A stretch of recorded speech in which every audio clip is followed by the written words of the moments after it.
Bom dia ou boa tarde para vocês, ou boa noite para aqueles que estão vendo em outros horários. Começando a aula inicialmente com uma revisão do que a gente fez na quinta-feira, a aula passada, que foi introduzir a função delta de Dirac, antecipando que a gente vai inserir essa discussão no contexto de equações diferenciais, mas, na verdade, a gente vai ter uma pequena sobreposição com esse assunto. E a razão disso é que eu estava revendo as ementas e a Física Matemática 2 cobre bem a parte de função de Green, né, que é o método que basicamente envolve a delta de Dirac. Mas nós vamos falar alguma coisa introdutória assim. Tá? Então eu fiz a discussão que vocês podem acompanhar na aula passada, né, mas um resumo inclui a definição, né, da função delta de Dirac pela sua integral sobre uma outra função que é limitada, né? A gente estudou as características que deveriam estar presentes, né, para que isso dê certo. Fizemos a derivada, ainda abordamos o conceito de derivada da função delta de Dirac. E, basicamente, eu coloquei para vocês, e ela tem a definição na forma de um funcional, né, que, dada uma função de um conjunto de funções com características que nós discutimos, você tem uma associação ou um mapa, né, num número, né, que é o valor dessa função num determinado ponto que é indexado pela delta de Dirac. Tá? Então, a delta de Dirac tem essa propriedade. Isso se o índice x0 estiver dentro do intervalo de integração aqui da definição, senão você tem zero, né? Uma aproximação física, por exemplo, uma função desse tipo é uma função que ela tem um pico muito elevado e uma largura muito pequena. Então, funções desse tipo, né, que relativas a alguma medida, algum padrão, poderiam ser aproximadas como a delta de Dirac, que eu dei exemplos, falei da impurezas, por exemplo, que criam potenciais muito localizados em materiais, e outros, né? Falei do pente de Dirac, falei da função delta que aproxima um potencial bastante estreito na mecânica quântica. Uma outra coisa que a gente viu nessa última aula foi o conceito de delta em 3 dimensões, né? Estender para 3 dimensões, que é uma coisa automática, praticamente. Com alguns cuidados, a mesma ideia, tá? Antes de progredir com a discussão em 3 dimensões, eu vou falar de uma outra função, que é a função mais antiga, né? Que se deve a um matemático chamado Heaviside, que é a função degrau de Heaviside. Mas para isso, eu vou usar o quadro. Então veja, eu vou dizer primeiro como que ela se parece num gráfico, para depois expressá-la em termos da função delta, tá? E aí fica claro para você. Então vamos fazer o gráfico dela aqui. Eu também vou colocar um índice, tá? Ou seja, é uma função que também tem índice. Então digamos que o x0 seja positivo, só para definir. Então ela é uma função, como o nome diz, é uma função degrau. Ela vale 1 se o argumento é maior que 0 e 0 se o argumento é menor que 0. Então você pode, por exemplo, se você trocar o sinal do argumento, você vai ter que ela vai valer 1 quando o argumento é menor que 0, ou seja, você inverte essas desigualdades aqui. Você tem coisas como um produto. Digamos que você tem algo desse tipo aqui. Digamos que x0 seja positivo, tá? Então, x0 maior que 0. Como é que é o gráfico disso aqui? Bom, você deve saber fazer pela definição, né? É o produto de duas funções de degrau. Tá? A função degrau, ela vale 1 ou 0, né? Então, o produto dela por uma outra ela, né, ou dela por ela com outro argumento, pode dar 1 e pode dar 0, não tem outra opção. Então, A tua tarefa é averiguar em qual range, né, do valor de x que ela vai dar 1 e qual que ela vai dar 0. Aqui, o x0 é maior que 0. Então, ele está aqui assim, por exemplo. Essa aqui é 1, de acordo com a definição, se o argumento for maior que o 0. Né? Então, ela é 1 aqui assim. Vamos desenhar pontilhado. Essa é a primeira que vai fazer o produto, tá? Aqui é o 1. E essa aqui, quando é que ela é 1? Ela é 1 quando o argumento é positivo, certo? Então, você vai ter, e essa segunda é 1 quando x0 é maior que x, certo? x0 é maior que x significa que x menor que x0. Então, ela está aqui assim, certo? Então, o produto só vai dar 1 aqui nessa região intermediária. Está aqui o desenho dela, tá? Está aqui o desenho desse produto. Bastante útil para a gente representar funções que se repetem, por exemplo, a onda quadrada. Se você somar várias dessas em intervalos diferentes, se fizesse x0 aqui diferente e também adicionar um outro x0 aqui, que pode ser 0, você pode fazer uma soma infinita em que você vai ter a reprodução de uma chamada onda quadrada, por exemplo. Bom, a ideia aqui é fazer uma representação dessa função usando a delta de Dirac. Se você fizer uma integral, por exemplo, de menos infinito, isso não é a única maneira, mas é uma delas. Isso aqui é a função de grau. Toda vez que o x for maior que o x0, essa integral dá 1. É a definição da delta, né? Toda vez que o x estiver abaixo, né, do x0, essa integral dá 0. Se você lembrar da aula passada, uma das sequências que eu usei para motivar a função delta de Dirac era uma derivada, já propositalmente. A ideia é que funções desse tipo, quando eu tomo o limite de epsilon positivo indo a 0, eu obtenho a delta, a função delta de Dirac. Essa relação que eu tenho aqui, que é a integral de uma função delta, que tem um limite variável aqui em cima, aqui faltou uma coisa, né? Deixa eu corrigir, porque a variável é muda, né? Ela está sendo somada. Então, você não faz uma integral em x, apesar de informalmente isso ser muito comum de ser utilizado, como se fosse uma primitiva. Essa aqui é uma integral definida rigorosamente, ainda que seja sobre um objeto que não é uma função. Teve toda a discussão da aula passada. Esse padrão que a gente tem, que a gente deve usar com bastante cautela, de especificar quem é a variável muda, né? A variável que está sendo somada. Então, ela não é a mesma dos limites, senão não faz muito sentido. Essa relação, que é mediada por uma integral, ela tem uma relação com isso aqui, ó. Se você fizer uma integral dos dois lados aqui, você teria que ter algo do tipo assim, ó. Eu devo obter uma sequência que, no limite de epsilon indo a 0, deve dar a função de grau de Heaviside. Será que isso é verdade? Deve ser. Porque essas sequências que a gente usa, em geral, são funções mesmo, funções que têm derivadas e primitivas, ou integrais definidas, que podem ser abordadas no sentido padrão. Mas vamos checar, vamos fazer o gráfico disso aqui, tá? Então, só para motivar o gráfico, a gente, com epsilon diferente de 0, né?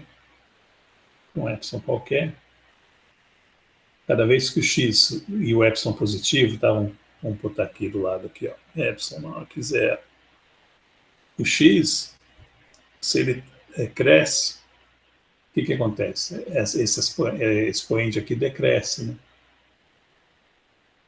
Então, o denominador decresce e, portanto, isso aqui cresce. Ou seja, a partir do 0, eu tenho um crescimento disso aqui.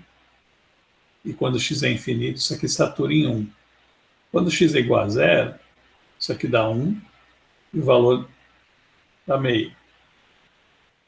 E quando x vai para menos infinito, agora os valores são positivos e crescentes, portanto, esse denominador cresce positivamente, e a função vai decrescendo até bater no zero, né, exponencialmente. Então, o gráfico disso tudo que eu falei seria algo assim. Ó.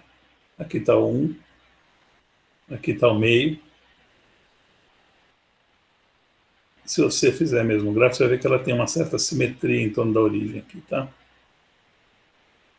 E conforme eu vou diminuindo o epsilon, o que acontece? Quando o epsilon é pequeno, a constante que está do lado do x é grande, e, portanto, a exponencial tem um comportamento, vamos dizer assim, mais violento. Né? Então, você tem algo assim que é mais abrupto, tá? Ela cresce mais rápido e decresce mais rápido também. E vai fazer, se você for fazendo o epsilon cada vez menor, eventualmente você vai ter algo que vai aproximar muito bem essa função degrau, e no limite ela é a função degrau. Tá? Essa associação com sequências, às vezes, motiva a escolha, porque é uma escolha, tá? Se eu voltar aqui na definição, não tá, né? Mas a definição era assim, ó, o h de x é igual a 1, se x é maior que zero, né? Se o argumento for maior que zero, zero se o argumento for menor que zero, e você deve ter ficado perguntando qual que é o valor que eu escolho, ou que eu defino, quando x é igual a zero. Então, uma das escolhas comuns é o meio, tá? É o valor meio. É bem comum, para nós físicos mais comum ainda, quando a gente está lidando com a aparição dela num negócio que chama estatística de Fermi, ou Fermi-Dirac, tá? Mas eu chamo a atenção que essa definição em zero é uma questão de escolha. Você pode escolher definir ela como sendo 1 para x, então para x maior ou igual a zero. Aí ela fica contínua pela direita. Ou escolher ela sendo zero para x menor ou igual a zero. Daí ela fica contínua pela esquerda. Então, vamos ver aqui um problema, né, que você pode formalizar usando esse conceito. Imagina o seguinte, imagina que eu tenho uma mola com uma massa na ponta, um sistema que não é dissipativo. E eu vou forçar esse sistema com uma oscilação, que é uma função do tempo. Então, a gente sabe que a equação de movimento, para os deslocamentos em torno da posição de equilíbrio da mola, ela é dada por uma equação básica de oscilador harmônico, e nesse caso ele tem um termo forçante. Uma maneira de introduzir esse termo forçante é usar a função degrau de Heaviside, desse modo aqui, por exemplo. O que está dizendo isso aqui? Está dizendo que o termo forçante ele liga no tempo t igual a zero. E ele liga na forma de um seno. Então ele começa suave aqui, começa a oscilar para sempre aqui. Tá? Com uma amplitude Fn. Tá? Mas antes, o termo forçante era zero. Então a maneira de ligar uma entrada, né? Essas equações lineares te dão uma resposta a uma entrada. Normalmente a gente usa essa linguagem. Então, você quer estudar a resposta desse sistema ao termo forçante, se a amplitude aumenta, se ela diminui, se ela tem ressonância. Você pode usar essa maneira de formalizar matematicamente. Nesse exemplo aqui, você poderia deixar a função de Heaviside nas entrelinhas. A gente não precisa definir uma função com todas essas propriedades para resolver esse problema. Tá? Pode dizer, olha, a força ela tem essa forma para t maior que zero e é zero antes de t igual a zero. Então isso seria suficiente. Então se você tiver curso de mecânica, que o máximo que você faz é resolver um problema desse, normalmente você nem apela para essas funções, tá? Mas ela vai aparecer em outros contextos, e nesse contexto pode ser interessante também ter ela bem formalizada e com as propriedades conhecidas, porque ela te leva a uma solução completa de maneira mais formal, certo? Sem você ter que ficar tendo mais cuidado, por exemplo. Tá? Mas, claro, exige você se familiarizar também com essas coisas. Tá? Você pode imaginar que as condições iniciais são, por exemplo, o sistema estava quieto antes de você ligar o termo forçante. Ele estava em repouso. Então, a velocidade inicial é zero, a posição inicial também é zero, né? O zero sendo aqui essa posição de equilíbrio, e o x sendo as medidas de deslocamento a partir dessa posição de equilíbrio. Agora, eu vou tentar mostrar como que a delta de Dirac é usada para a gente expressar a densidade de carga pontual. Então, vamos lá. Antes de fazer isso, eu vou recordar aqui o capítulo 4, a parte 2, que é a parte de integrais e diferenciais, né, cálculo integral de diferenciais de vetores. Então, você vai lembrar que a gente estudou como exemplo aqui, da página 17, o campo elétrico de uma carga pontiforme. Ele é dado assim, ó, como um campo, né, que é expresso em coordenadas esféricas, dessa maneira aqui. Eu coloquei as constantes, que são básicas aqui, mas eu poderia estudar, simplesmente tirar esse Q aqui, o ε0 e 4π, deixar ele fora e estudar apenas essa função, que é o que me interessa aqui, o R chapéu dividido pelo R2. Então, o que a gente fez aqui foi, sabendo que existe uma divergência na origem, isolar essa divergência, para poder usar o teorema da divergência. Presume que a gente não tenha nenhuma singularidade no volume em que vale essa relação aqui, né? Ou seja, essa aqui é uma integral de superfície que relaciona uma integral volumétrica com ela, sobre a superfície desse volume. Então, o que a gente fez? Deixa eu subir aqui que eu vou te mostrar. Em vez de usar um único domínio, a gente cria um outro subdomínio aqui e liga eles para um canal, né, que a gente faz encolher. Com isso, a gente cria uma região em que não há problema nenhum, não tem divergência nenhuma, então, portanto, nessa região vale o teorema da divergência, e você então pode, mas aí você vai ter que fazer a integral sobre duas superfícies, uma interna e uma externa. A gente fez isso, eu fiz aqui, mostrei que o divergente desse tipo de função é zero, claro, não na origem eu não sei. Portanto, a integral dela no volume que não tem a origem dá zero. E eu escolhi a superfície interna como sendo esférica, porque daí eu consigo fazer essa integral. Com isso, eu cheguei no que a gente chama, às vezes, de lei de Gauss, né, que é a integral de superfície é Q sobre ε0. Então, vamos ver aqui, no quadro, né, como que a gente pode resumir e perceber que a função delta recupera, entre aspas, o teorema da divergência, mesmo para um valor de volume, uma região volumétrica que tem a singularidade ainda. Tá? Basicamente, o que a gente tem aqui é um psi, é essa função aqui, esse campo vetorial, que é basicamente o campo elétrico, só que eu tirei a carga, tirei as constantes, para a gente ficar só com a função mesmo. Né? Isso aqui está em coordenadas esféricas em 3 dimensões. Tá bom?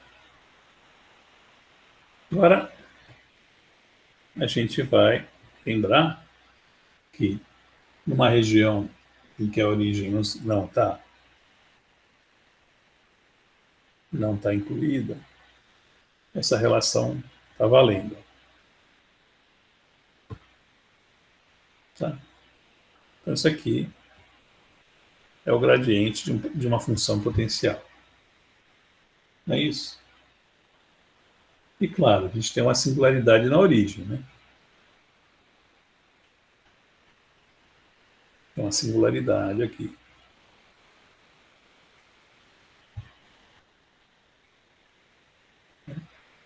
O que a gente fez foi fazer uma esferinha em volta dela, uma região volumétrica maior, né? E dizer assim, olha, eu vou fazer integral só nesse volume interno aqui. Nesse volume interno não tem problema nenhum de singularidade, então vale o teorema da divergência. Então peguei no S, que é esse exterior aqui.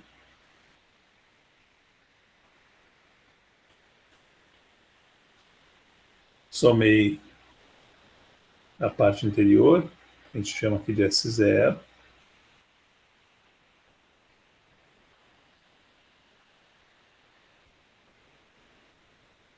Isso aqui tem que dar a integral do volume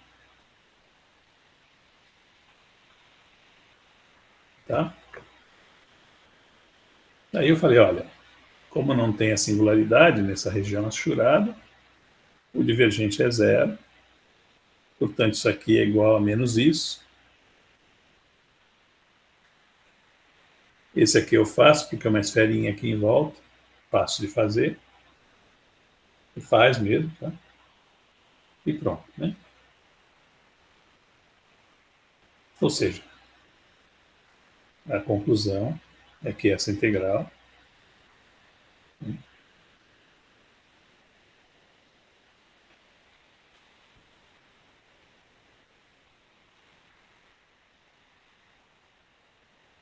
que é ds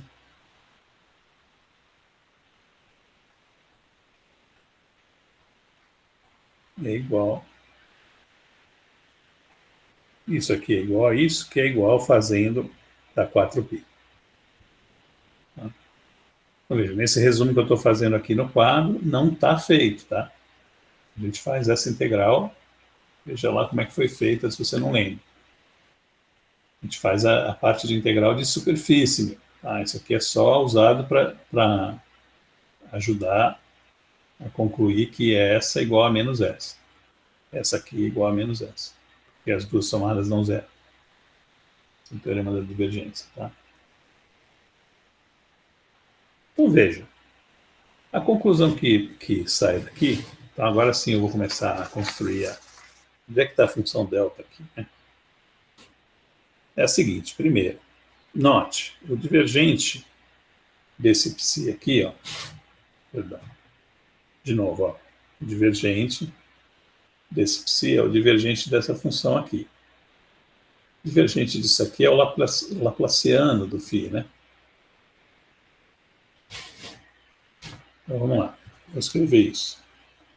O que está escrito aqui? Laplaciano de menos 1 sobre R, que é o divergente do psi, é zero, toda vez que R é diferente de zero. E é um ponto de interrogação quando R é igual a zero. Então ele tem uma divergência, vai para infinito, por exemplo. Tem uma divergência, vamos dizer assim, né? A integral disso aqui,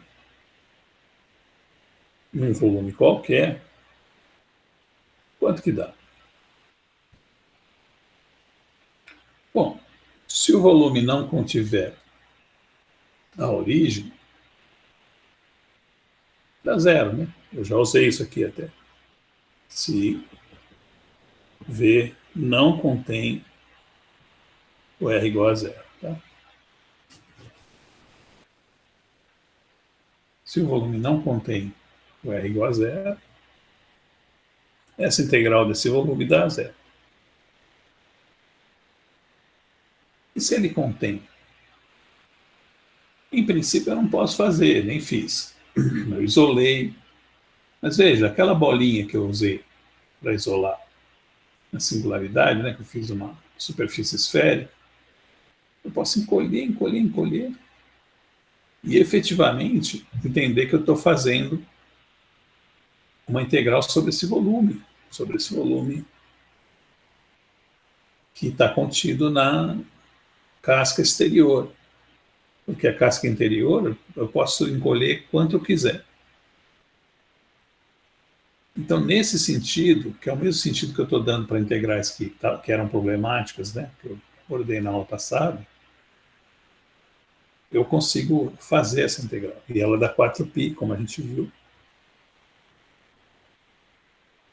Agora, se o V contiver a origem.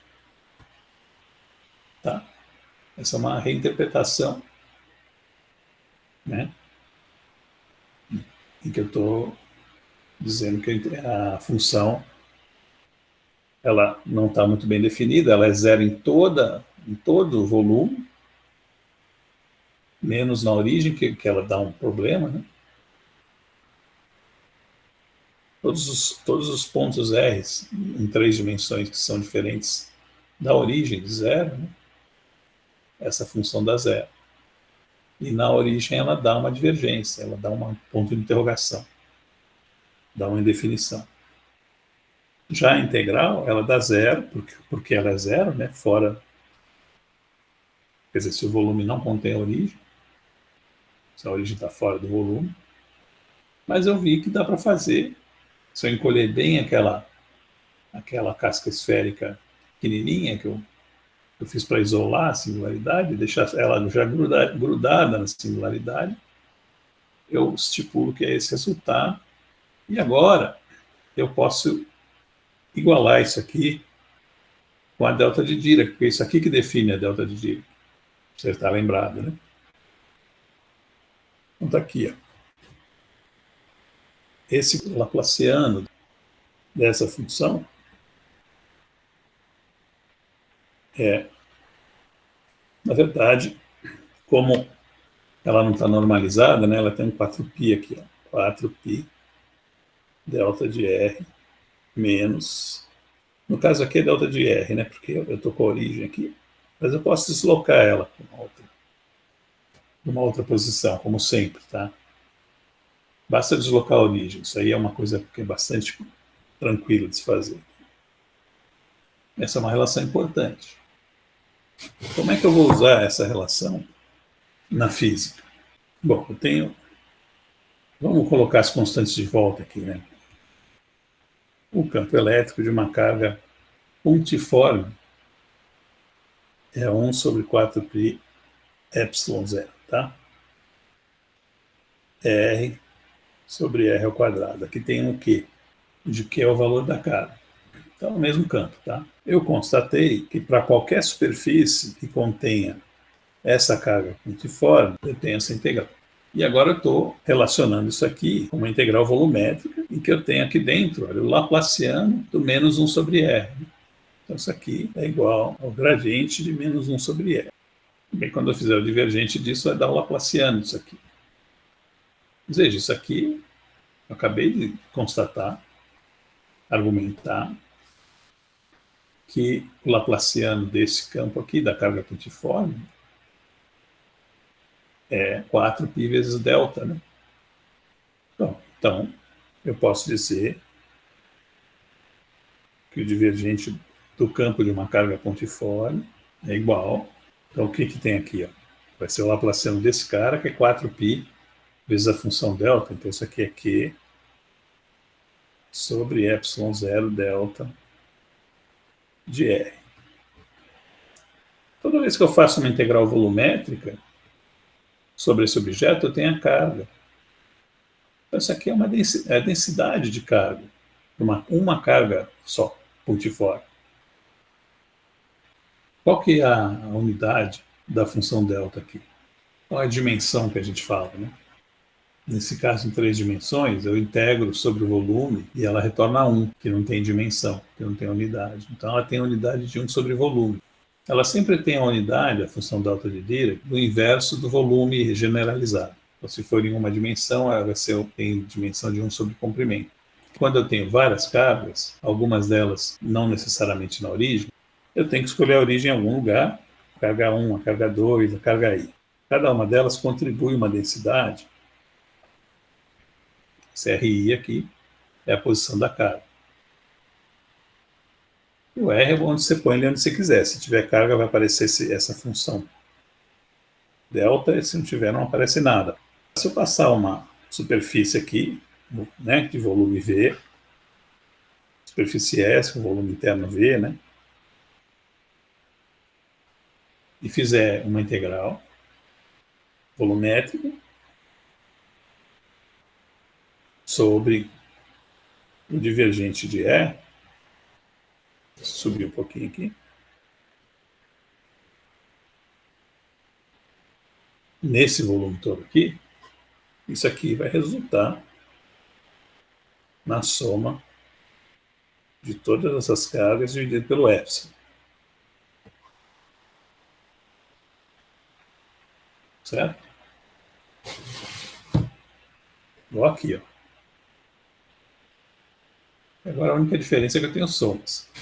Se eu passar o volume, tiver carga fora também, passar ele e deixar algumas de fora, elas não vão ser somadas, porque elas estão fora da região de integração.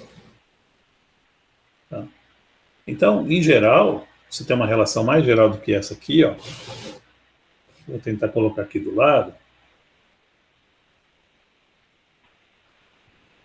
que é que o divergente de E pode ser, a motivação está aqui, ó, e também o que a gente já discutiu, aqui também, ó.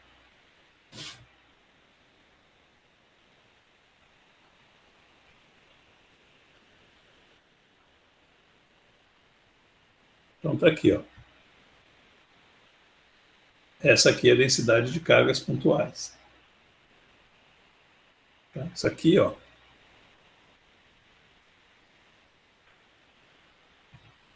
é o ρ de cargas dividido por ε0. Essa é a densidade de cargas. Densidade de cargas que produz esse campo. Tá? Então agora tem um campo que ele é devido a várias cargas, que ele está dizendo aqui. Se eu fizer a divergência do campo num ponto qualquer R, isso aí dá proporcional à densidade. Tá? Então, essa é uma famosa, né? Uma das famosas equações de Maxwell, que a gente acabou de motivar aqui, certo? Ela resulta da forma da lei de Coulomb, né?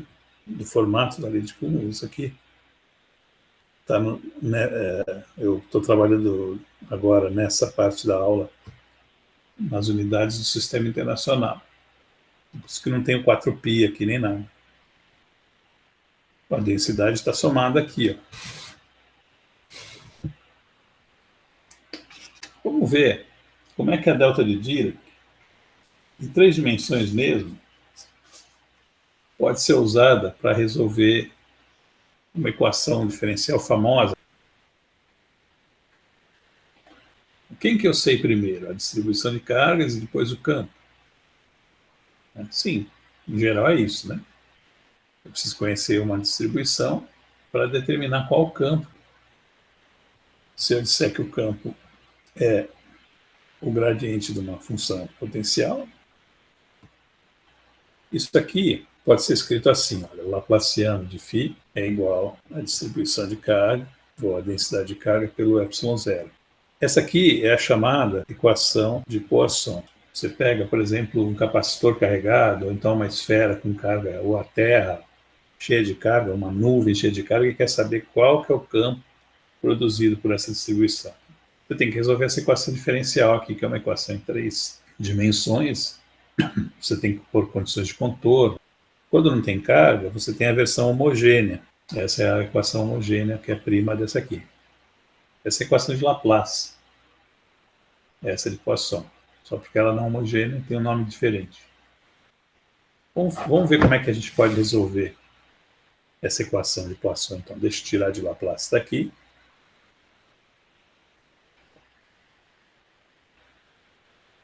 Então, a ideia é imaginar um problema primo desse aqui, onde você tem uma função g e satisfaz uma equação parecida com essa aqui. Mas em vez de você ter essa função não homogênea entrando aqui, vamos tirar esse ε0, vou chamar ele de 1, ou enfiar ele todo aqui dentro dessa função, parte não homogênea, para ficar um pouco mais simétrico. Tá?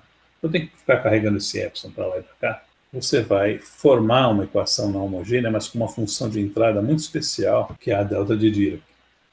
E mais uma característica, essa função ela vai depender de 2 pontos, o que sugere que o G também é um G que tem 2 entradas, R e R'. O que é interessante nessa equação?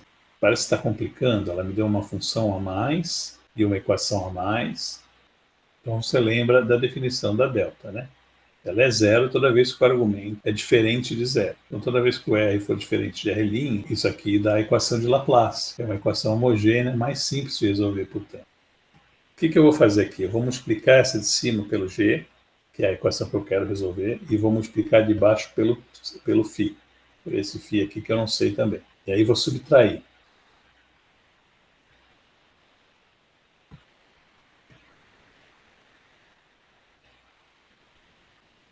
eu escrevi essas equações com os R's' trocado pelo R. Por isso que apareceu ρ de R', φ de R' aqui também.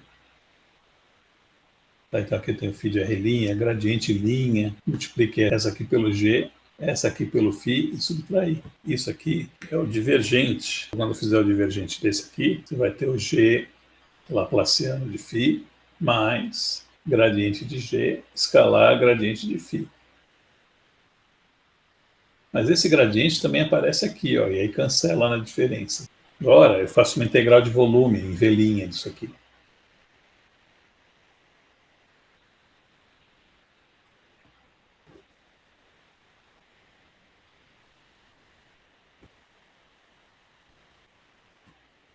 Essa parte aqui, eu vou supor que eu posso relacionar com uma integral de superfície. Eu jogo esse volume em V' para ser o volume do espaço inteiro. Quando eu faço isso, eu estou presumindo que tanto G quanto φ são funções limitadas. Elas caem no infinito. Elas têm aquele que eu falei na aula passada, do suporte compacto. Se você quiser pensar como funções que decaem no infinito, como todos os potenciais, se quiser pensar mais fisicamente.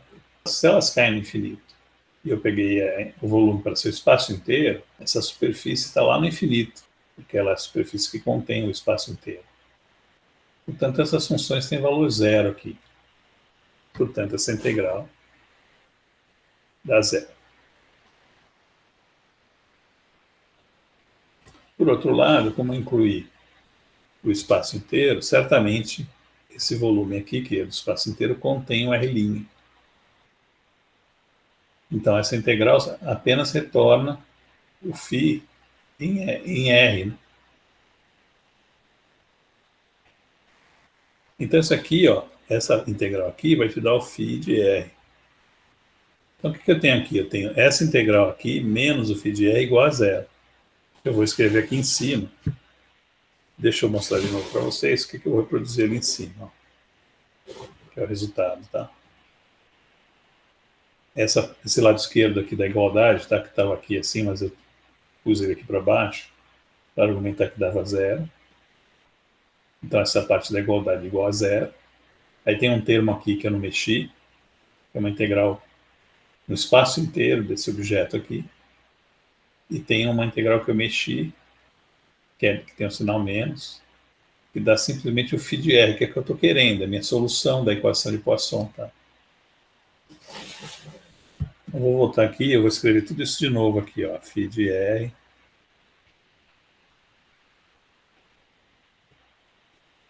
Ou seja, tudo aquilo lá virou isso aqui.